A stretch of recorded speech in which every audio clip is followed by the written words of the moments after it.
Learning with Subrata YouTube channel তোমাদের সকলকে স্বাগত। প্রিয় নবম শ্রেণীর ছাত্রছাত্রী, আজকে তোমাদের গণিতের প্রশ্নটা দেখাচ্ছি। দেখো, গণিতের তোমার নবম শ্রেণীর 40 নম্বরের পরীক্ষা, প্রথম পর্যায়ের মূল্যায়ন। তো যেসব স্কুলে প্রশ্নপত্রের পরীক্ষা হয়েছে সংস্থার প্রশ্নপত্র, সেখান থেকে প্রশ্নপত্র দিচ্ছি। দেখো, এখান থেকে অনেক প্রশ্ন তোমাদের কমন আসবে অথবা হুবহু প্রশ্ন এখান থেকে চলে আসবে। প্রথমে দেখো, একটা সূচক থেকে গণিত দিয়েছে যে 4 টু দি পাওয়ার x আর 8x কিউব হলে এখানে 2 টু দি পাওয়ার 2x, তাই না? আর সমান এখানে 3 two the power 2 two the power 3x 3 হতো, তাহলে কত হতো? 3 হলে 27, তাহলে 2x সমান 27, এটা হলে কত হবে সেটা বার করতে বলেছে। ঠিক আছে, এটা তোমরা ভালোভাবে করবে, না পারলে আমাকে বলবে, এটা করে দেবো। ঠিক আছে, এক্সের মান। তারপরে বলেছে দেখো, √2 বহুপদী সংখ্যামালার মাত্রা কত, এর মাত্রা কত হবে সেটা লিখতে বলেছে। নিচের কোনটি অমূলদ সংখ্যা দেখবে 50টা অমূলদ সংখ্যা হবে।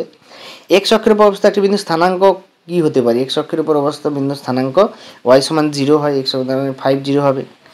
একটি রম্বসের কোণ দিয়েছে 40 ডিগ্রি, তাহলে এডিবি কত হবে? একটা রম্বসের কোণ তার বিপরীত কোণটা কত হবে? সি, তার বিপরীত কোণ দিয়ে কত হবে? 40 হলে ওটা 40 হবে 80, 360 থেকে 80 বাদ থেকে 2 দিয়ে ভাগ করে দেবো, হয়ে যাবে। তারপরে বলছে এফ(x) সমান এত হলে f(1) এর মান কত? f(1) বসিয়ে দাও, এখানে 1 -3 + 4, তাই তো 5 মানে এটা হবে 2 হবে। এই বি দাগের অ্যান্সারটা হবে সঠিক উত্তর। তোমরা দেখে করে দেখবে, না হলে আমাকে বলবে। p/q আকারে প্রকাশ করে এখানে একটা দিয়েছে, এটা কী হবে? 124 - 1/99, তাই না? এটা হচ্ছে সে আবৃত দশমিক থেকে দিয়েছে, তোমরা 6-এ করেছিলে এইটা। আর এর কোন মানের জন্য এত সমীকরণ কোনো সমাধান থাকবে না, তাহলে এটা তুমি সহগ সমান করতে হবে। কি সহগ সমান করতে হবে বলো তো? না, এর প্রথম এর মান কত? r/4 - r is equal to 4 - r is equal to -y এর মান -1/-3 -1/-3, এটা করলে যত হয় আর এর মান সেটাই হবে অ্যান্সার। বুঝতে পেরেছো তোমরা? না বুঝতে পারলে আমাকে কমেন্টে লিখবে, আমি ডিটেলসে আলোচনা করে দিয়েছিলাম তোমাদের। দেখো, তারপরে একটি সামান্তরিকে a/b কোণ এত হলে সামান্তরিকের কোণগুলির মান কত কত প্রত্যেকটা বলেছে। তারপরে একটা সূচক থেকে দিয়েছিল, দেখো এর সরলতম মান নির্ণয় করতে বলেছে। এটা খুব সোজা গণিত ছিল। স্কয়ার মানে বি স্কয়ার এত হলে ab এর মান কত হতে পারে? এত সমীকরণটি 0 টি বিন্দুগামী টি এর মান কত? এত দ্বারা ভাগ করলে ভাগশেষ করতে হবে। এটা সেই f(x) থেকে দিয়েছে, অর্থাৎ বহুপদী সংখ্যামালা থেকে এটা দিয়েছে।